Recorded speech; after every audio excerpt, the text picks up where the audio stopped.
Public Relations Through the Ages, a timeline of social movements, technology milestones, and the rise of the profession. The Museum of Public Relations Historical Timeline, Public Relations Through the Ages, illustrates the evolution of the public relations profession and its relationship to the development of human communication. Presented jointly by the museum and Hofstra University, this timeline highlights the significant people, events, and inventions which have connected messages and messengers through the ages.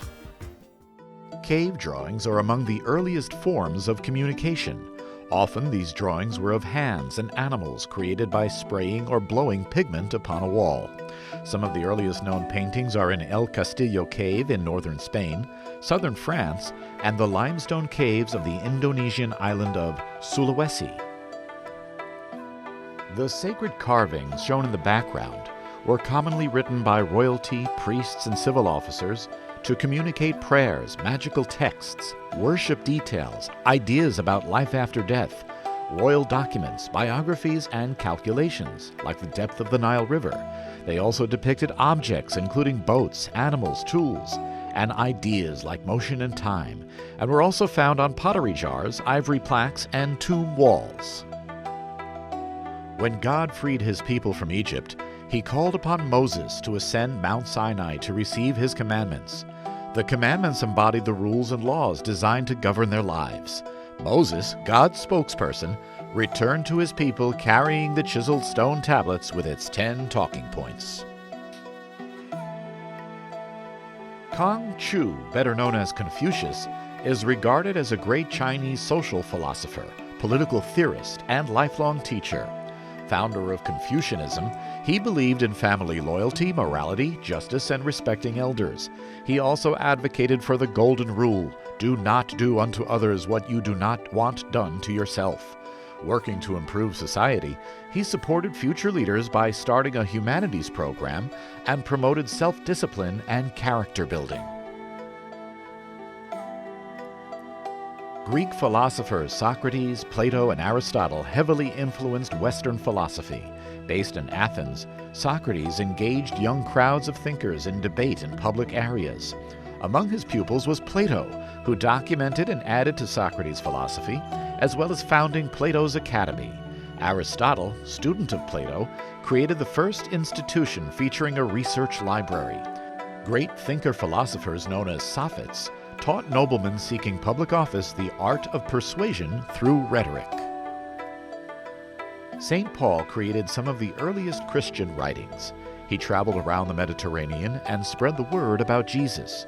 Responsible for writing 13 of the 27 books in the Bible, St. Paul's writings were intended to answer questions and to be read aloud during services. During the Han Dynasty, handwritten news sheets called tapeo were disseminated among government officials. This early form of news writing was distributed again in China during the Tang Dynasty in the 8th and 9th century. The Library of Alexandria, an extensive library that stored more than 500,000 scrolls, was a meeting place for scholars and intellectuals. It's believed that the library had gardens, dining halls, spaces for reading, lecture halls, and meeting rooms. The inventor, scientist, and mathematician Archimedes studied at this prominent Egyptian library. St. Patrick, the patron saint of Ireland, began his journey in Britain, where he was kidnapped at 16 years old and taken to Ireland to be a child slave. Escaping 6 years later, he returned to Ireland to help spread Christianity. Legend says that he used the shamrock to explain the Holy Trinity, Father, Son, and Holy Ghost. His notable writings included the Confession and Letter to Coroticus. Genghis Khan, known for his violent conquests in Asia, united the Mongols, and with the help of his successors, created an empire. He implemented a system of way stations for horses and their messenger riders, helping the empire disseminate orders and receive news. In Mainz, Germany, Johannes Gutenberg revolutionized printing production when he created the printing press. Using a wine press and movable cast metal type, his device could make documents at a lower cost and higher volume, resulting in a dramatic increase to accessing knowledge and information. The beginning of the Protestant Reformation finds its roots in the Disputation on the Power and Efficacy of Indulgences, posted by Martin Luther to the Wittenberg Palace Church door. The document, known as the 95 Theses, listed Luther's grievances with the Catholic Church. Using the Gutenberg printing press, Luther supporters made copies of the Theses, spreading the word across and beyond Germany. Propaganda, the Latin word for plant and animal reproduction, was repurposed by Pope Gregory XIII when he created De Propaganda Fide, a commission of cardinals tasked with spreading Catholicism to non-Catholic countries. Under Pope Gregory XV, the commission became formally known as the Holy Congregation for the Propagation of the Faith, and in 1627, a Collegium de Propaganda was formed by Pope Urban VIII to train missionaries. American colonist and founding father Samuel Adams was considered by some a master of propaganda who promoted political messages to oppose the British monarchy. Using the written word to motivate change, he famously inspired the Boston Tea Party, a tax protest he publicized to great advantage.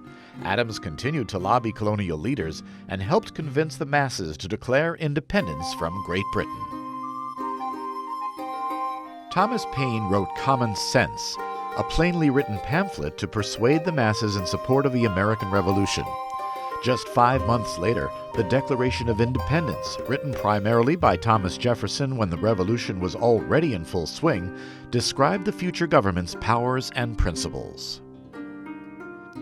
Newspaper owner Amos Kendall was considered one of the most important shapers of journalism of the 19th century. He became the most influential member of President Andrew Jackson's cabinet, drafting many of Jackson's policy messages, recasting the president's image from a Southern-born war hero to a polished intellectual. In 1845, Frederick Douglass, an African-American statesman and leader of the abolitionist movement, was inspired to publish The North Star, an anti-slavery newspaper. The North Star was inspired by William Lloyd Garrison's weekly anti-slavery newspaper, The Liberator, launched in 1831. Garrison was a prominent journalist and abolitionist. Both Douglass and Garrison later became vocal women's suffrage supporters. Many communication inventions emerged during the 1800s and 1900s. The telegraph, the daguerreotype, the telephone, the phonograph, gramophone, the motion picture camera and wireless telegraphy, Tesla coils, and long-distance radio communication.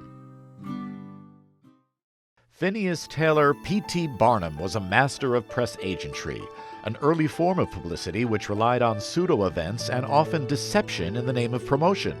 Known for displaying George Washington's 161-year-old nurse and Fiji mermaid, he also created The Greatest Show on Earth in 1871. This traveling show, featuring Jumbo the elephant, became Barnum and Bailey Circus in 1881. In 1884, Barnum sent 21 elephants, including Jumbo, and 17 camels across the Brooklyn Bridge to demonstrate its strength. Railroad magnate William Henry Vanderbilt's now infamous declaration, "The public be damned," to an impatient reporter, followed growing resentment to the railroad's monopoly on long-distance travel, exorbitant freight charges, and favored customer kickbacks. Vanderbilt's utterance landed on the front page of hundreds of newspapers and inspired endless editorials, sermons, political speeches, and cartoons. Issued by Ivy Lee to editors at city newspapers, the Declaration of Principles stated that the press and the public should receive accurate and timely information regarding a company's actions. Lee positioned himself as a mediator, believing rational people would make good decisions when presented with correct information. He was famously hired by the richest man in the world, John D. Rockefeller, and helped change Rockefeller's public image from a vilified oil baron to a well-loved philanthropist. The Committee on Public Information, or Creel Commission, was created by President Wilson in order to change public opinion to support the U.S. entering World War I. Led by George Creel, the committee used many techniques, including posters, billboards, and 4-minute men, volunteers who spoke at meetings and movie theaters. PR practitioner Edward Bernays was active in CPI's Foreign Press Bureau, and Carl Bayer acted as CPI's associate chairman. Doris Fleischman was a feminist pioneer, journalist, and author. She advocated women's rights and was the first woman to use her maiden name on her passport and on her daughter's birth certificates. As business partner and wife of Edward Bernays, she wrote press releases and speeches for his firm. The Notes of a Retiring Feminist article and A Wife is Many Women memoir are two of her many contributions. Edward L. Bernays presented the concept of a two-way street between a company and the public in his groundbreaking 1923 book, Crystallizing Public Opinion. Within this dynamic, the public relations counselor was expected to explain the public to the client and vice versa. Contrary to the misconception of public relations as deceptive manipulation, this two-way approach integrated the public's experience with the practice of PR. The world's largest companies relied on internal public relations counselors, including them among their senior-most advisors. Betsy Plank, Paul Garrett, Dorothy Gregg, Arthur Page, and Marilyn Lowry were among them. During the height of the Depression, the National Association of Manufacturers became the first industry trade association to create a PR department, launching a 13-year campaign to improve the public attitudes towards business. The campaign included movie shorts, leaflets, a radio serial, The American Family Robinson, and a daily column. Campaigns Incorporated, the first political consulting firm, was created by husband and wife team Clem Whitaker and Leona Baxter. The firm often worked with Republican candidates and created techniques still used today. At the 1939 New York World's Fair, the Radio Corporation of America introduced the all-electronic television. By the 1950s, televisions had swept the nation, bringing news, entertainment, and advertisements into the home. World War II saw the introduction of a variety of PR techniques. In Germany, Joseph Goebbels headed propaganda movements for Hitler, ensuring all communication was in support of the Nazis' regime. Across the pond, the U.S. created the Office of War Information to censor war news, document social change, and create essential means for government to communicate about the war. Following the war, there was a burst in public relations agencies. The field was developing into a business. Notable agencies, including Paul Bayer and Associates, Edelman, and Burson Marsteller, would continue to flourish and become multinational firms. The growth of large institutions, heightened public awareness, and media sophistication resulted in increasing incidents of societal change, conflict, and confrontation. Posters, buttons, anthems, and chants were among the tools used in the most notable social movements of the 20th century. Massive protests to end hate, discrimination, and war were led with the steady beat of "We shall overcome," "Equality now," and "Make love, not war." On October 29, 1969, the Advanced Research Projects Agency Network, ARPANET, connected a computer at Stanford to a computer in UCLA using satellite communication, giving rise to the Internet. In September 1982, 7 people in Illinois died after taking potassium cyanide-laced Tylenol capsules. Johnson & Johnson's CCO Larry Foster and advisor Harold Burson counseled CEO James Burke through the crisis. Working with the police, FDA, and media, they issued a nationwide recall, delivered warnings, and created new tamper-proof packaging. Johnson & Johnson's handling of the tragedy set a standard and remains a model for effective crisis response and corporate responsibility. While the largest public relations firms flourished and expanded their communications scope and markets during the 20th century, holding companies also sprouted up as they purchased and conglomerated many advertising, marketing, and public relations firms.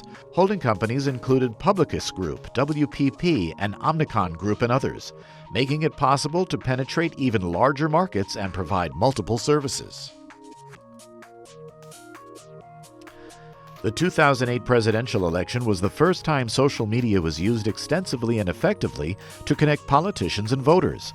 Barack Obama used Facebook, YouTube, MySpace, Twitter, Dig, Black Planet, LinkedIn, AsianAv, and more to gain the youth vote and win the election. Social media's growth at the start of the 21st century brought profound changes in human connections. The public relations profession took a leadership role in social media's use and development as a two-way communication tool. The New York Times added to the dimensions of storytelling when it transformed an ordinary cardboard box, when combined with a smartphone, into a virtual reality device. Created for video-only stories shot in 360 degrees, the device immerses the viewer into the story. Thank you for watching Public Relations Through the Ages, a timeline of social movements, technology milestones, and the rise of the profession, presented jointly by the Museum of Public Relations and Hofstra University.